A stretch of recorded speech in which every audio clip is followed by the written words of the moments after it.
Musotele lajɛbagaw an ka folibaw ye sanga ani waati bɛɛ lajɛlen na aw bisimila ha kunnafoni kɛnɛ kɔnɔna na min ye bakuruba damadama ye olu filɛ ni ka kɛɲɛ ni bi janvier kalo tile 20 ale min ye don ye sa ni a bɛ Mali sɔrɔdasiw kɛrɛnkɛrɛnna finitigilakaw olu ka ayiwa yɛrɛta sanyɛlɛma a bɛ kofɔ min ye hukumu kɔnɔna na sa min ye ayiwa jɛrɛjɛkulu ye ni ale bɛ wele ko AFOFUT olu ye dɛmɛ kɛ ka ɲɛsin ayiwa finitigilaka minnu bɛ ayiwa olu kɔmɔgɔw ma min ye k'a fɔ kɛrɛnkɛrɛnna minnu binna ayiwa kɛlɛkɛyɔrɔ la olu kɔmɔgɔw tɛmɛnen kɔ ka bɔ yen sa min ye halisa 20 janvier kelen ale hukumu kɔnɔna na min ye jɛkulu fɛnɛ ni ale bɛ wele ko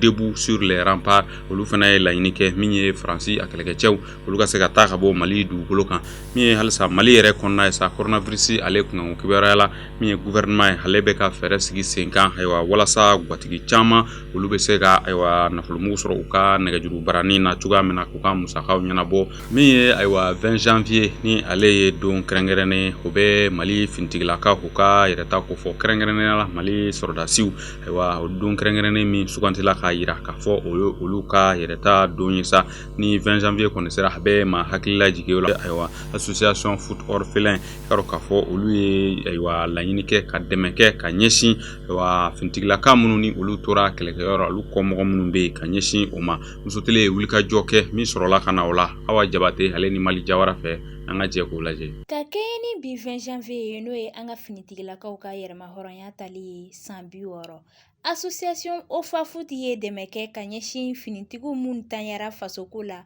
u ka denbayaw ma o de hokumu kɔnɔna na musotele Jabane ye wulikajɔ dɔ kɛ ka ɲɛsin stade 26 mars kɔnɔna na ka se ka ni lajɛ in kun dɔn ne bɛ foli de bila malien bɛɛ lajɛlen ka armée nationale fo bi 20 janvier mɔgɔ minnu ye nin dɛmɛ kɛ k'olu fo mɔgɔ nana ka foli se a bɛɛ lajɛlen ma hali bi ala ka mɔgɔ minnu ye nin hakilila in ta ala ka a se k'u ye hali bi pour que a bɛ se ka continuer cogo min na k'u dɛmɛbagaw bɛɛ lajɛlen fo fɛn wɛrɛ tɛ ne bolo ni foli tɛ n b'aw bɛɛ lajɛlen fo ne bɛ welewelekan mun se jamanadenw ma bɛɛ armée ye bɛɛ de jɛ tɛ baara kɛ mɔgɔ kɛlɛ baara kɛ faso de ye fasodenw fana ka hakili t'u la ni mun bɛ se ka dɛmɛ mun kɛ ka k'u ye an ka u dɛmɛ o la ka moral ko hakilila o ye ne hakilila ta hakilina jugu tɛ non parce que ninnu ye juru de don an na donc u ye juru don an na an kan k'u ka juru sara parce que n'i y'a ye bi an bɛ kɛnɛya la aw yɛrɛ bɛ filmeli la an bɛ yɛlɛko kuma la dɔ de bɛ k'an kɔlɔsi donc an tɛ se k'u sara sɔrɔ nin tɛ foyi ye nin ye balo de ye don nataw la an bɛ a ɲini ala fɛ n'ala sera ka nɔgɔya k'an yɛrɛ k'a kɛ so ye hali ni jamana yɛrɛ bɛ se k'an impliquer o la parce que mɔgɔ min jɔlen don ni du ye n'o tɛ yen vraiment a kɔmɔgɔw bɛ sɛgɛn o ni ɲani don ni kasi don donc an ka dɛmɛ de ye ka hɛrɛ lase ninnu ma u sara tɛ quoi parce que ni mɔgɔ tɛ se ka nin sara mais an b'an seko n'an dungɔ kɛ inchallah i b'a fɔ maliyɛn bɛɛ dɔrɔmɛ kelen ma dɔgɔ ba kelen ma ca an bɛ miliyɔn donna ko kuntanw na miliyɔn fili ko kuntanw na je pense que hali ni maliyɛn bɛɛ dɔrɔmɛ kelen fara ɲɔgɔn kan ka partager ninnu ni ɲɔgɔn cɛ a bɛ sɔn ka k'u ma bonyaba ye dɛ o kɔni ne ka wele dakan ye an k'u dɛmɛ quoi voilà bon hakilina wɛrɛ m'an bila a la parce que i yɛrɛ bɔra k'a fɔ sisan sɔrɔdasi minnu binna olu ka famille donc a bɛɛ y'an ka famille de ye muso min tor'u kɔfɛ an yɛrɛ dɔgɔninw an denw de don donc ni an ma hakili to olu la jɔnni bɛna hakili to olu la donc o ye ça ne bolo o ye logique de ye an ka hakili to la d'accord bon c'est comme autorité u b'u seko la an ka ɲɛmɔgɔw u seko ye min ye u bɛ k'o kɛ mais o tɛ an fana bali initiative ɲuman b'a mɔgɔ minnu na ka dɛmɛ kɛ i y'a faamuya u b'u seko la mais an ta ye ka dɔ fara a kan donc ne bɛ weleweleda min bila bɛɛ ma an ye denmisɛnnin ye an y'a dabɔ dɛmɛ de kama an bɛ bɛɛ invité u k'an rejoint an ka se ka nin baara in ta ɲɔgɔn bolo parce que jamana ko de don an ka na ni hakilina ɲuman de min b'an ka jamana jɔ an filɛ nin yɔrɔ min na an man ka na ni hakilina ye hakilina min bɛ se k'an ka jamana tiɲɛ maa ninnu kelen-kelenna bɛɛ ye weleweleda kɛ ka ɲɛsin jamana marabagaw ma k'u hakili to finitigilakaw minnu tanyara olu somɔgɔw la ani fana muso minnu cɛ tora fasoko la u y'a jira k'a fɔ k'u nisɔndiyalenba don sabula nin dɛmɛ in kɛra u ma koba ye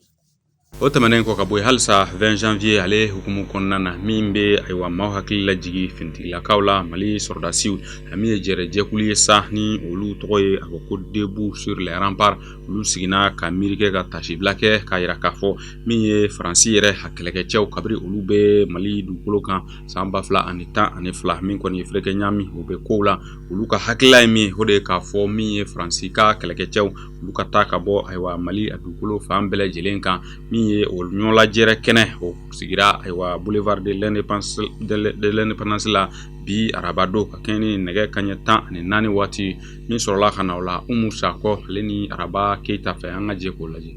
Ka kɛ ni bi araba janvier kalo tile 20 san 2021 mɔgɔ dɔw wulila ka tagama dɔ boloda min senfɛ u ka laɲini kun ye ko Faransi kɛlɛkɛcɛw k'olu ka walan sɛmɛ ka bɔ an ka jamana kɔnɔ. An ka nin kɛlɛ kɛ fo ka se a dan na parce que ni Faransi bɔra an ka sɔrɔsiw yɛrɛ ka fɔ o ni Faransi bɔra yen sisan Faransi mana bɔ yen o bɛ dɔ bɔ olu yɛrɛ ka kulu la mais en tant que Faransi bɛ yen Faransi de b'olu manipuler an ko k'an sɛgɛnna o de la an bɛ bɔ o la n'i y'a ye an wulila ka IBK gɛn ka bɔ yen o ko kelen de don IBK taara Faransi bɛ taa parce que yiri min de don n'i ye yiri sanfɛla tigɛ n'i m'a niri bɔ n'i ma foyi kɛ o donc Faransi taariko kuma kɔni an b'o fɔ diɲɛ yɔrɔ bɛɛ an nana o ko k'an ka na jɔ an ko ninnu ma an n'aw tɛ ɲɔgɔn na aw bɛ ka bɔrɔtɔ don o don cogoya min na an b'o de kɔntu la c'est pour cela an bɔra ka na k'a fɔ an bɛna an ka dusuma kasa yira ka yira Faransi la k'a fɔ ko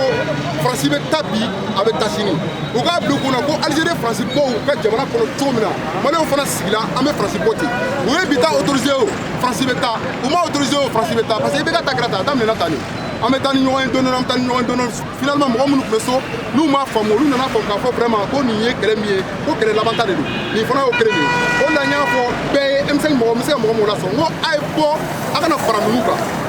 a ye bɔ a kana an ka fara ɲɔgɔn kan pour que ka se ka nin baara kɛ. An b'aw ladɔnniya k'a fɔ ko nin tagama in labɛnna jɛkulu fɛ min bɛ wele ko debout sur les remparts n'ale ɲɛmɔgɔ ye Adama Jara ni bɛɛ b'ale dɔn ni Ben le cerveau ye.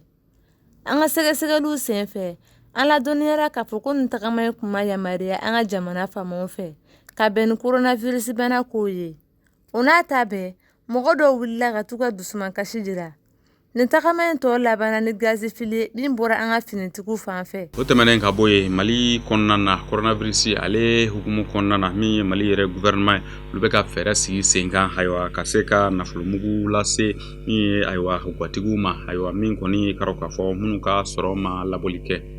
Mali kɔnɔ ka kɛ ni nin waati na min ye ayiwa gouvernement yɛrɛ olu kɔni ye fɛɛrɛ sigi sen kan min ye i ka dɔn k'a fɔ a bɛ fɔ min ma ko programme gouvernemental de transfert monétaire d'urgence ni o de ye ka nafolomugu latɛmɛ ayiwa nɛgɛjuru baara fɛ min na ayiwa guwatigiw bɛ se ka nafasɔrɔ sira sɔrɔ o taabolo la ka kɛ ni coronavirus ale yɛrɛ degun ye nin baara in sigila sen kan ka kurubo kari ntɛnɛn don janvier kalo tile 18 san 2021 ayiwa ni warimugu kofɔlen min filɛ nin ye sa a bɛ tali kɛ 1018 jatela ka se ka o ci guwatigiw ma sɛgɛsɛgɛlikɛla k'a ye k'a fɔ minnu bɛ ayiwa ni sɔrɔ tɛ labɔli kɛ ni dadigi kelen bɛ u la sɔrɔ kota o fanfɛla la kɛrɛnkɛrɛnna min ye coronavirus fana ale ye hukumu kɔnɔna na a nana gɛlɛya caman sigi adamadenw da la min ye Faseri Dunbiya ale ka kumana min ye ayiwa ministiri so tɔgɔla min ɲɛsinnen bɛ sɔrɔ ani nafoloko olu kunkanko kɛra ma ka yira k'a fɔ ayiwa nin baara kunfɔlɔ min filɛ nin a bɛna ɲɛsin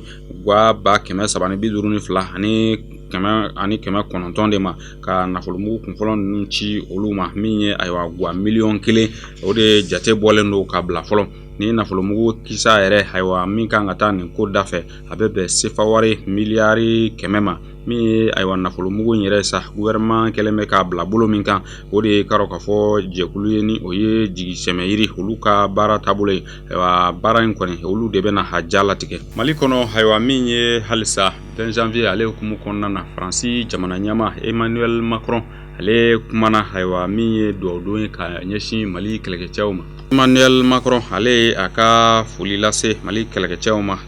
tarata don a dagayɔrɔ la brèche min ye ka dɔn k'a fɔ san yɛlɛma foli ye ka yira k'a fɔ min ye Mali yɛrɛ kɔnɔna na kɛrɛnkɛrɛnna fo ka taa se Niger jamana kɔnɔna na Faransi kɛlɛkɛcɛw u bɛ taabolo minnu na o y'a yira k'a fɔ u bɛna taabolo lajɛ a la ka se ka yɛlɛma don baara taabolo la a bɛ se ka ɲɛ cogoya min na min ye Emmanuel Macron yɛrɛ a kun kumana ayiwa min ye décembre laban yɔrɔ la ka na don janvier daminɛ yɔrɔ la ka sababu kɛ min ye u ka kɛlɛkɛcɛ duuru ale kun o ntanyani min ye Emmanuel Macron a kumana ka yira k'a fɔ min ye halisa jateminɛ ye o bɛ ka kɛ ni ye a san 8 olu ka kɛlɛkɛcɛw bɛ Mali kɔnɔna